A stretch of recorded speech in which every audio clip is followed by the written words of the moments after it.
Exercise 3.1 question number 3 कह रहा है कि the cost of 2 kg of apples and 1 kg of grapes on a day was found to be rupees 160। कह रहा है कि किसी दिन 2 kg एप्पल और 1 kg ग्रेप्स का जो कॉस्ट था दोनों का मिलाकर के टोटल जो कॉस्ट था वो 160 रुपीज।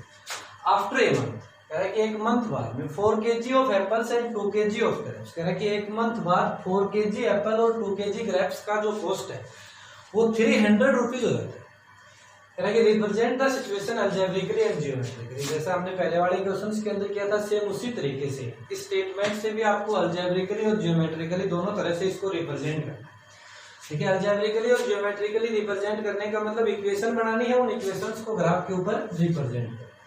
तो सबसे पहले इक्वेशन बनाने के लिए हमें वेरिएबल की आवश्यकता होगी, तो हम यहाँ से 2 वेरिएबल मानेंगे। तो वेरिएबल में एक तो एप्पल है और एक ग्रेप्स। जो एप्पल और ग्रेप्स है इनके कॉस्ट की बात कर रहा है, तो हम 1 kg का जो कॉस्ट है उसको एक वेरिएबल मान लेंगे। जैसे मान लेंगे late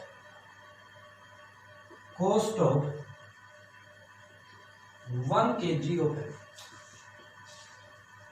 is equal to x rupees, cost of 1 kg of grapes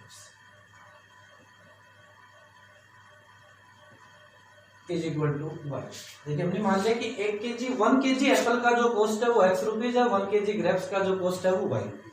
आपको 2 सिचुएशन बता रखी है अलग अलग। 160 रुपीज टोटल कॉस्ट है, एक में 300 रुपीज टोटल कॉस्ट है। दोनों का यूज करके हमें 2 इक्वेशन बनाना है कि 2 kg ऑफ एप्पल्स। देखिए अगर 1 kg एप्पल का कॉस्ट एक्स रुपीज है तो 2 kg एप्पल का कॉस्ट कितना हो जाएगा 2x।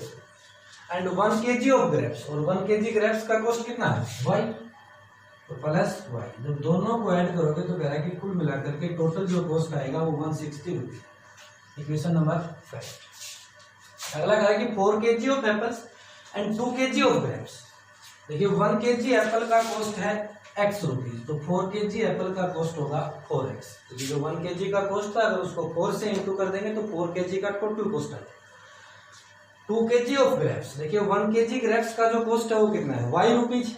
अगर इसको 2 से इंटू कर देंगे तो 2 kg ग्रेप्स का टोटल कॉस्ट आ जाएगा। तो 2 से इंटू करेंगे y को तो आएगा 2y, और ये दोनों मिलाकर के टोटल जो कॉस्ट है वो 300 रुपीज। देखिए ये जो इक्वेशन है इसकी लेफ्ट हैंड साइड में से हमारे पास 2 कॉमन आ रहा है, तो हम 2 को बाहर कॉमन ले लें। 2x plus y is equal to 300।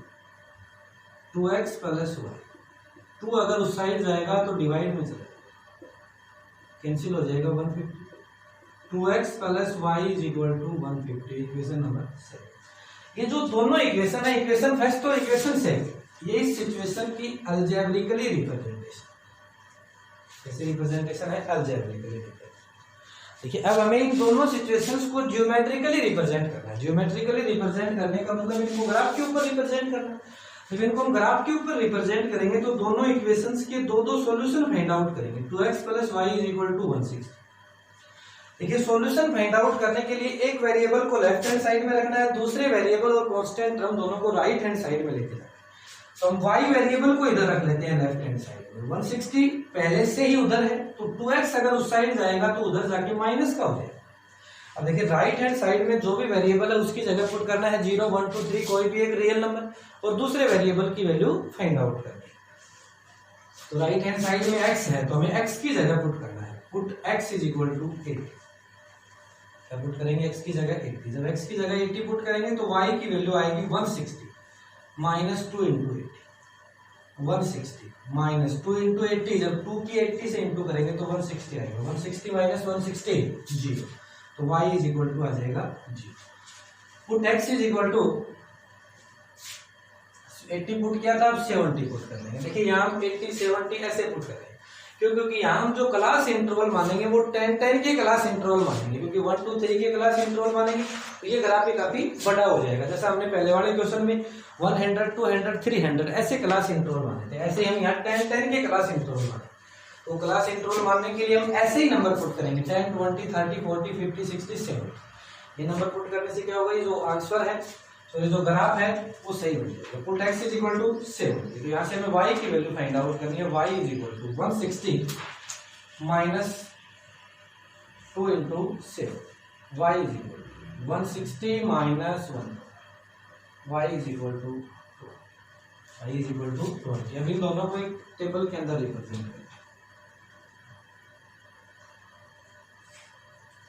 x y, सबसे पहले आपने x की जगह क्या पुट किया 8। देखिए कल भी बताया था, जरूरी नहीं है कि आप x की जगह जो मैं नंबर पुट कर रहा हूँ यही नंबर पुट करें, आप कोई भी नंबर पुट कर सकते हैं। आप x की जगह 0 1 2 3 4 5 6 7 आगे तक इन्फिनिटी तक, प्लस इन्फिनिटी या माइनस इन्फिनिटी तक का कोई भी नंबर पुट कर दीजिए, y की वैल्यू आएगी, वही सॉल्यूशन होगा। ये नंबर केवल इसलिए पुट करते हैं कि जो ग्राफ बनाए उस ग्राफ के अंदर ये नंबर आए। जैसे हम मान लो कि यहाँ पे 0 पुट करेंगे तो 0 पुट करने पे 160 आएगा, तो 160 पॉइंट का जो ग्राफ है वो काफी ज्यादा बड़ा हो जाएगा, इसलिए मैंने 80 और 70 पुट किया। आप इसकी जगह कोई और भी पुट कर सकते हो, 40 50 60 ऐसे नंबर भी हम पुट कर सकते हैं। जब x की जगह 80 पुट किया तो y 0 है। दूसरा हमने x की जगह 70 पुट किया तो y कितना है 20। ये इस इक्वेशन के दो सॉल्यूशन थे। दूसरी इक्वेशन है 2x plus y is equal to 150। इस इक्वेशन के भी हमें दो सॉल्यूशन निकालने, इस इक्वेशन के दो सॉल्यूशन निकालने के लिए इसमें मैं एक वेरिएबल को लेफ्ट हैंड साइड में रखता हूँ y, दूसरे वेरिएबल और कांस्टेंट टर्म दोनों को उधर लेके जाएंगे, तो कांस्टेंट टर्म तो पहले से ही उधर है 150, जब प्लस का 2x उस साइड जाएगा तो ये माइनस का हो जाएगा। देखिए y is equal to 150 minus 2x। अब राइट हैंड साइड में वेरिएबल कौन सा है x वेरिएबल की जगह आपको पुट करना है 0 1 2 3 कोई भी एक रियल नंबर और दूसरे वेरिएबल की वैल्यू फाइंड आउट करनी। Put x is equal to 60, y is equal 150 minus 2x है, x की जगह पुट करेंगे 60 तो 2 इंटू 60 कितना हो जाएगा 120। y इज इक्वल टू आएगा 30। दूसरा put x is equal to 7, put x is equal to 7 तो y इज इक्वल टू होगा 150 minus 2 into 70 140। y is equal to 10। एक बार x की जगह 70 पुट किया y की वैल्यू 10, एक बार x की जगह 60 पुट किया y की वैल्यू 30। इन दोनों के लिए भी इनके सॉल्यूशन के एक टेबल बनाएंगे।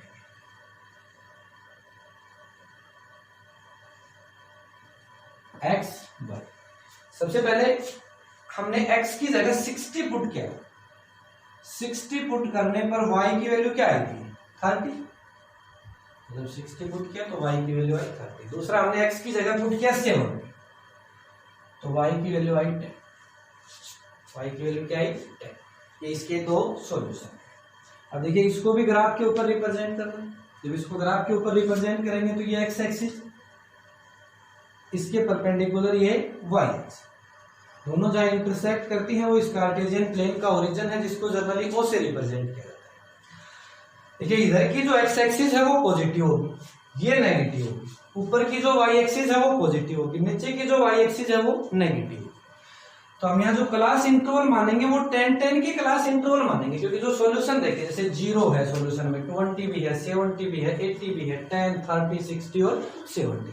तो जब 10-10 की क्लास इंटरवल मानेंगे तो शायद ये सभी पॉइंट आ जाएंगे। तो इधर मान लेंगे 10 20 30 40 50 60 70 80, इधर -10 -20 -30 -1 -50 -60 -70 10 20 30 40 50 60 70 और 80, -10 -20 -30 -40 -50 -60 -70 और -60। देखिए पहली इक्वेशन का पहला जो सॉल्यूशन है वो है 80 0। इट मींस x एक्सिस पर 80 और y एक्सिस पर 0। अगर किसी पॉइंट का कोई एक कोऑर्डिनेट 0 है इट मींस वो पॉइंट एक्सिस के ऊपर होगा, और एक्सिस पे भी कौन सा कोऑर्डिनेट 0 है y कोऑर्डिनेट, इट मींस ये x एक्सिस पे होगा और x एक्सिस पर इसकी पोजीशन है 80। तो ये जो पॉइंट है इस पॉइंट के कोऑर्डिनेट है 80 0।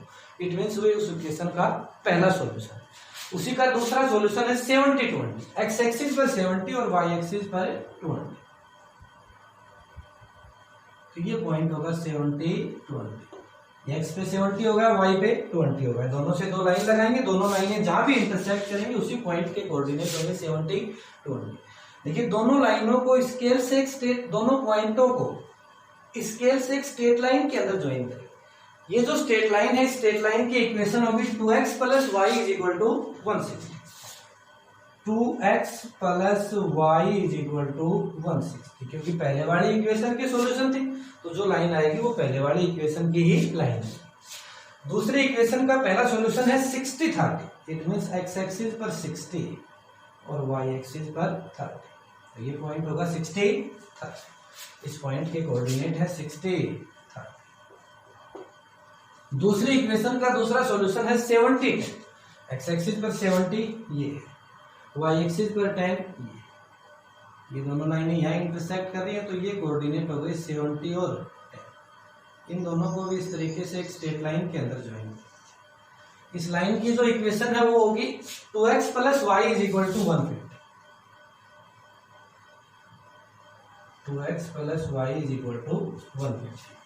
देखिए ये जो रिप्रेजेंटेशन है जो दोनों लाइनें हैं वो तो इस सिचुएशन की जियोमेट्रिकली या ग्राफिकली रिप्रेजेंटेशन है, और ये जो रिप्रेजेंटेशन है वो अलजेब्रा